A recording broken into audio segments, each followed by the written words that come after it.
Hello students, my name is Lalita. Today we will study the third part of John Keats' poem Ode to Autumn. We have already seen about autumn, what is autumn, and what is its function, and how Keats have personified autumn as a lady and as a person.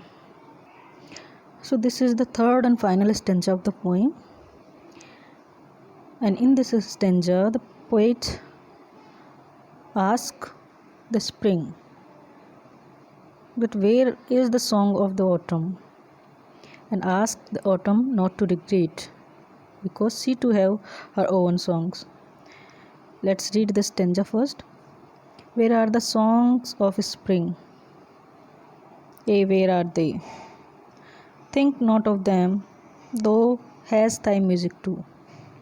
While bad cloud bloom the soft dying day, and touch the subtle pane with rosy hue. Then in a wailful choir the smell gnats mourn among the river swallows, borne aloft or shrinking as the light wind lives or dive. In full-grown lamb loud bleat from hilly bourne. Hedge cricket sings, and now with treble soft the red-breast whistles from a garden croft, and gathering swallows twitter in the sky. Now see the summary of the third stanza by line. The poet asks, where are the songs of spring? Where are they? Think not of them, though has thy music too.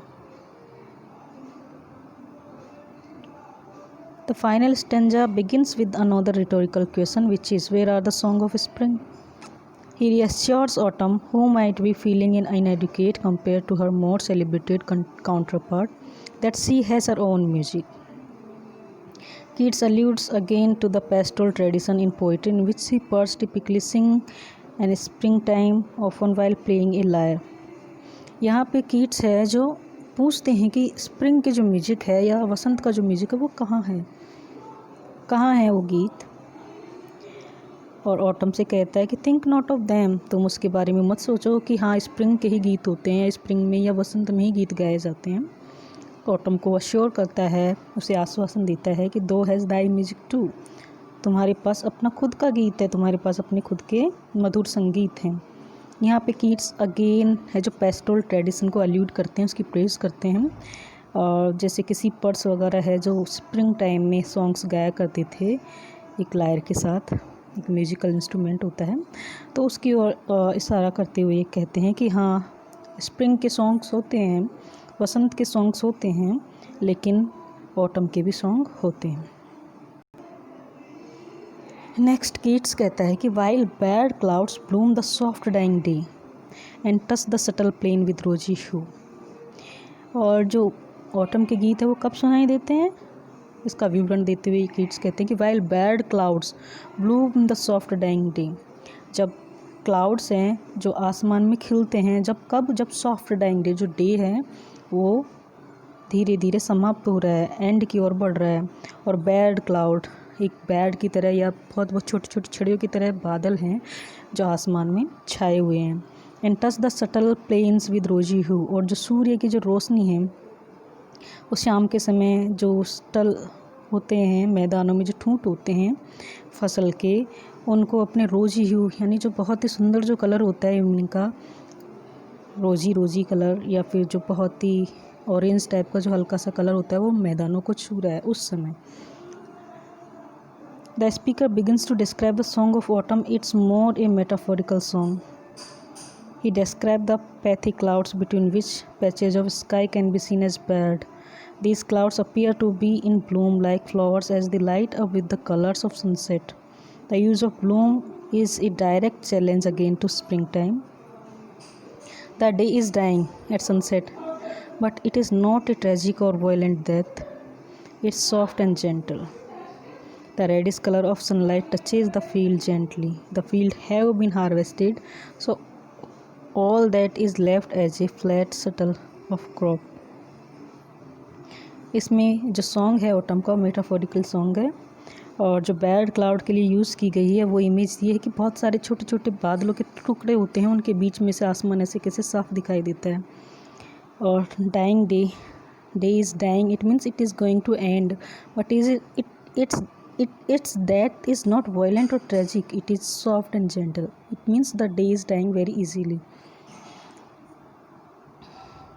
And then when the day is dying, जब दिन समाप्त हो रहा है और जो सूर्य की जो रोशनी है वो मैदानों को छू रही है और बैड क्लाउड बादल में ब्लूम कर रहे हैं, खिल रहे हैं, तब क्या होता है? Then in a wailful choir the small gnats mourn among the river shallows, borne aloft or sinking as the light wind lives or die. The gnats by the riverside mourn the dying day. जो छोटे छोटे nets होते हैं वो एक प्रकार के कीड़े होते हैं जो रिवर साइड में या नदियों के किनारे मॉर्न मीन्स शोक मना रहे हैं किसका? ऑफ डाइंग डे, जो दिन समाप्त हो रहा है उसके लिए वो मॉर्न कर रहे हैं, उसके लिए वो शोक मना रहे हैं. They are wailing as if the dying daylight has been a favorite grandparent or something. और इस प्रकार मौन कर रहे हैं या रो रहे हैं कि जैसे कि दिन का जो समय था उनका बहुत ही फेवरेट समय था. In fact they are just doing what gnats do, coming out at evening time. The choir sound is collective buzzing of their tiny little wings. और शाम के समय जैसे कि नेट्स करते हैं वो नदियों के किनारे उगी हुई घास से बाहर आते हैं और कोयर मीन्स झुंड में जो गीत गाते हैं या आवाज़ करते हैं, बजिंग साउंड करते हैं अपने पंखों से, वो सुनाई देती है. Gnats especially like to hang out in wet areas near trees and here we find them near the willow or sallow trees down by the river. ये एक प्रकार के कीड़े होते हैं, इंसेक्ट्स होते हैं जो कि गीले क्षेत्रों में पाए जाते हैं जहाँ पेड़ पौधे होते हैं और ह्यूमिडिटी होती है, और ये स्पेशली इवनिंग के टाइम पे बाहर निकलते हैं. Their movement appears to be coordinated with the light. और ऐसा प्रतीत होता है कि जो उनकी गतिविधियां हैं या उनकी हलचल है वो लाइट के साथ कनेक्टेड है. Their light gets brighter gnats go up, light gets dimmer gnats go down. जैसे ही लाइट तेज़ होती है तो नेट्स ऊपर उछलते हैं और जैसे लाइट डिम होती है वो नीचे की ओर चले जाते हैं या छुप जाते हैं. Keats is having all kind of fun with movement and direction in this poem. The speaker continues to paint the sunset as life or death struggle for the light. जो स्पीकर है या जो पोइट है वो है जो sunset को life और डेथ का बीच का स्ट्रगल बताते हैं.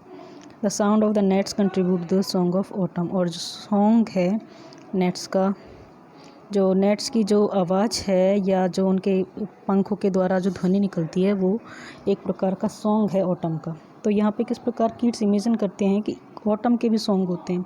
वसंत में तो बहुत सारे पशु पक्षी या इंसान गीत गाते हैं क्योंकि मौसम इतना सुहावना होता है, लेकिन ऑटम का भी अपना एक सॉन्ग होता है. और वो सॉन्ग कहाँ कहाँ से आते हैं उसमें एक चीज़ बताते हैं कि जो नेट्स होते हैं मॉर्नफुल सॉन्ग, क्योंकि मॉर्नफुल क्यों है? Because the day is dying, तो वो सॉन्ग गाते हैं.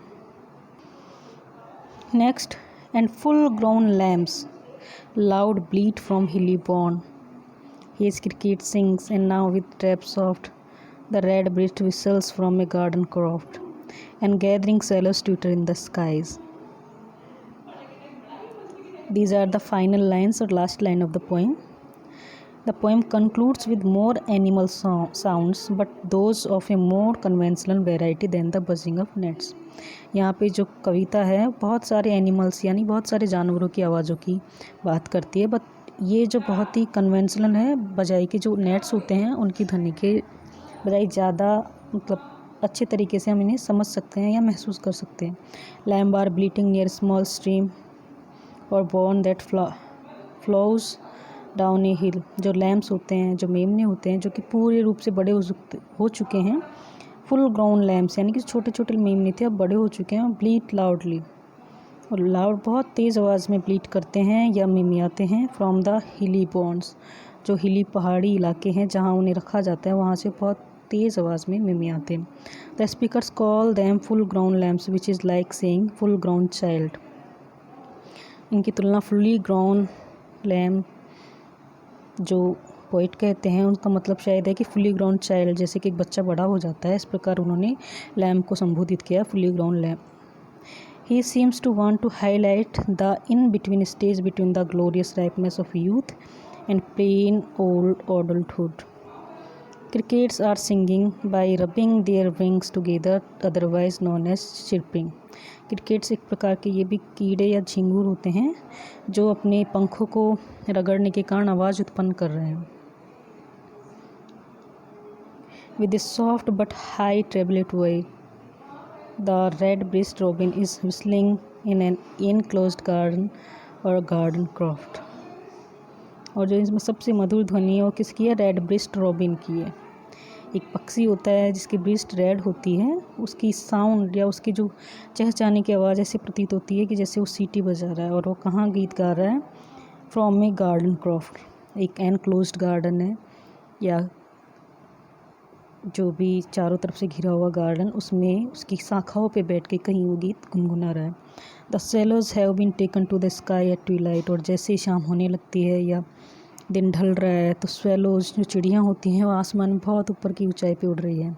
And they twitter joyfully as the sun goes down, और जैसे जैसे सूर्य डूब रहा है तो बहुत ही जॉयफुली, बहुत ही मधुर संगीत वो उत्पन्न करती है चहचहाते हुए।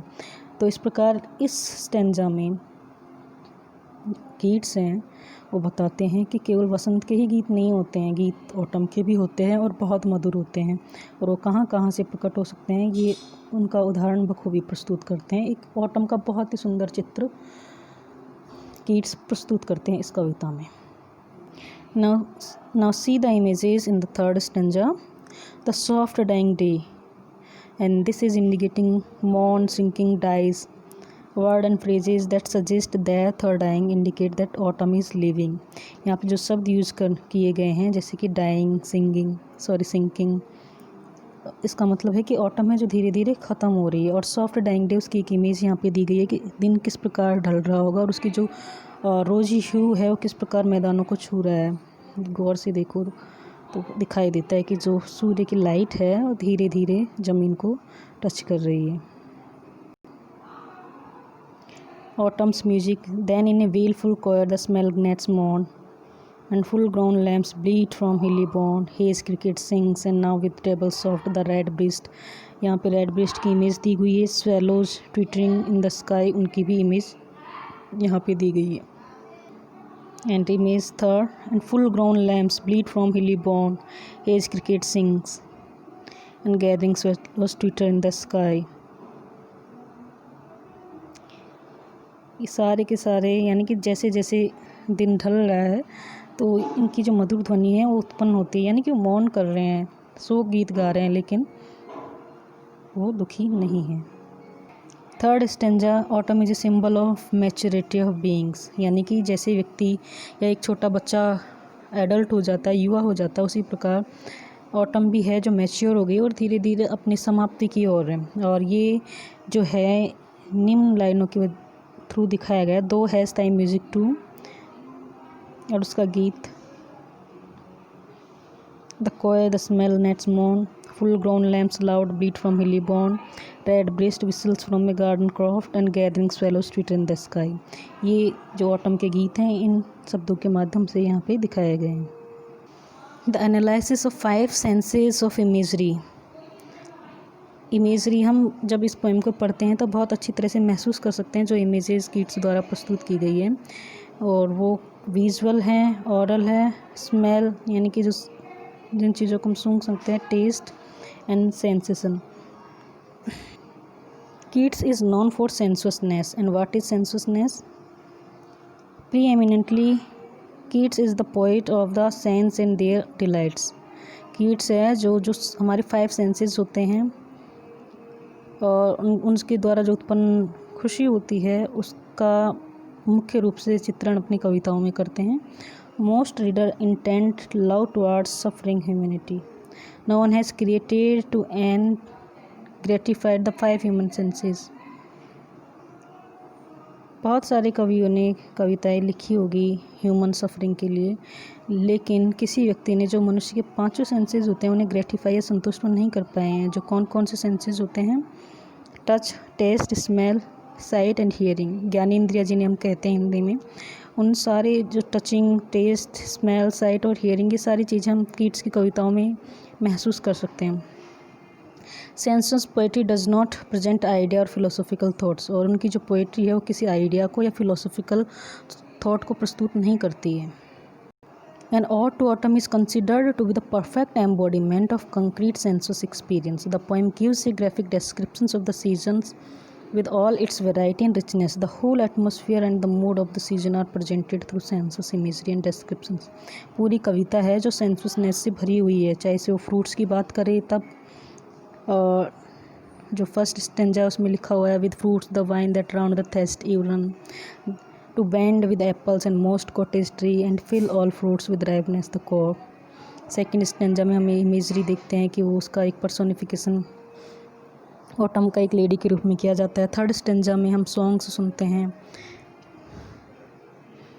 ये सारी चीज़ें हमारे सेंसेस को ग्रेटिफाई करती है, चाहे हियरिंग सेंस हो, स्मेल सेंस हो, टेस्ट का सेंस हो, टच का सेंस हो, इन सब चीज़ों को ये ग्रेटिफाई करती है। सारे सेंसेस इस पोएम में बहुत ही अच्छी तरह से प्रस्तुत किए गए हैं। Now see the theme of the poem.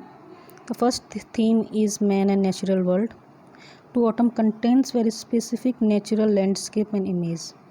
Autumn के अंदर बहुत ही नेचुरल लैंडस्केप और इमेजेस के बारे में बात की गई है। The first stanza offers images of the interaction between humans and the plants that surround them.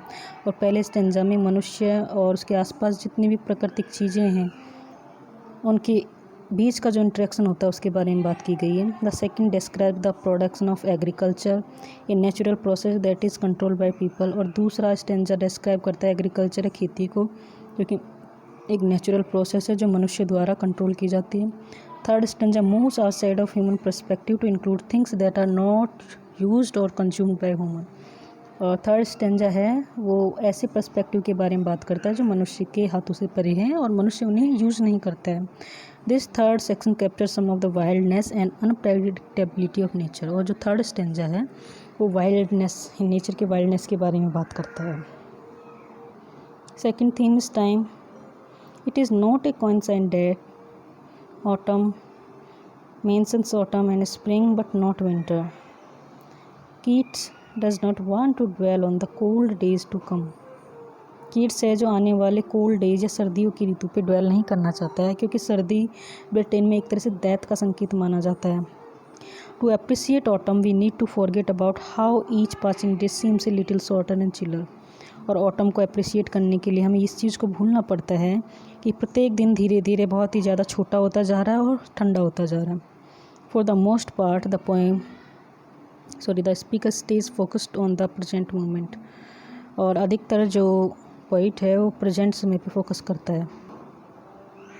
The natural world is at the peak of sunlight and ripeness in the first stanza. पहले stanza में हम देखते हैं कि जो प्रकृति है या जो सूर्य उदय है वो स्टार्ट होता है और फ्रूट्स पकना शुरू होते हैं।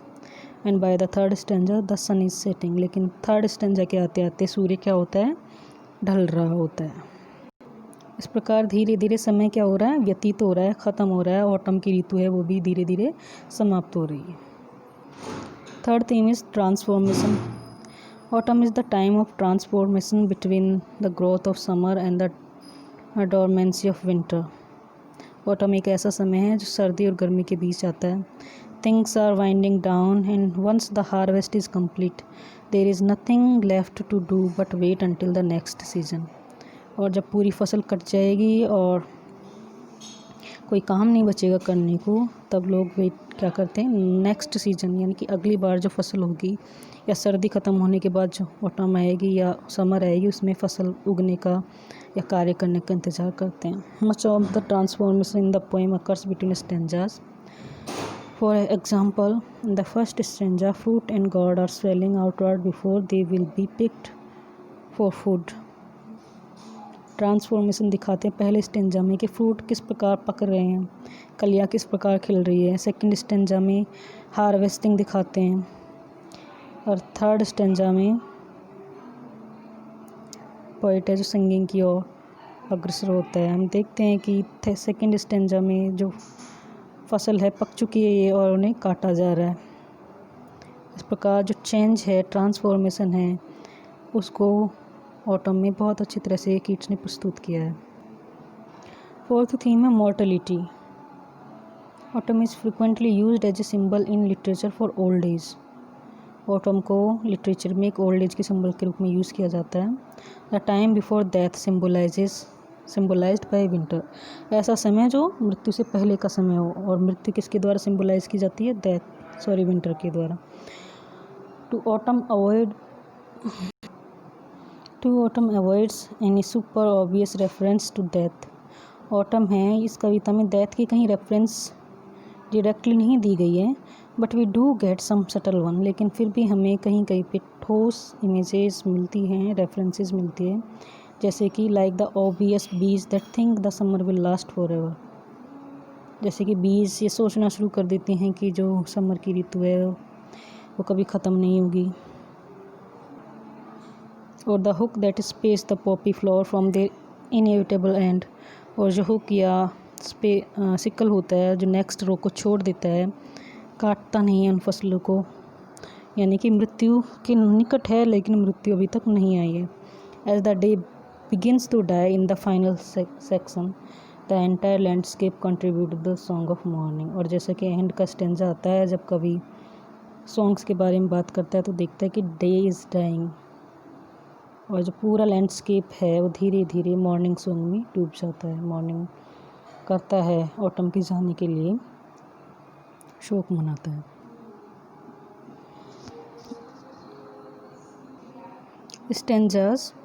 Stanza is the poetic form of the some line. There are 3 stanzas in this poem with 11 lines in each stanza. The rhyme scheme of the poem is A B C D E C C C E, and the meter is iambic pentameter. So the poem ends here. I hope you all like it. Thank you.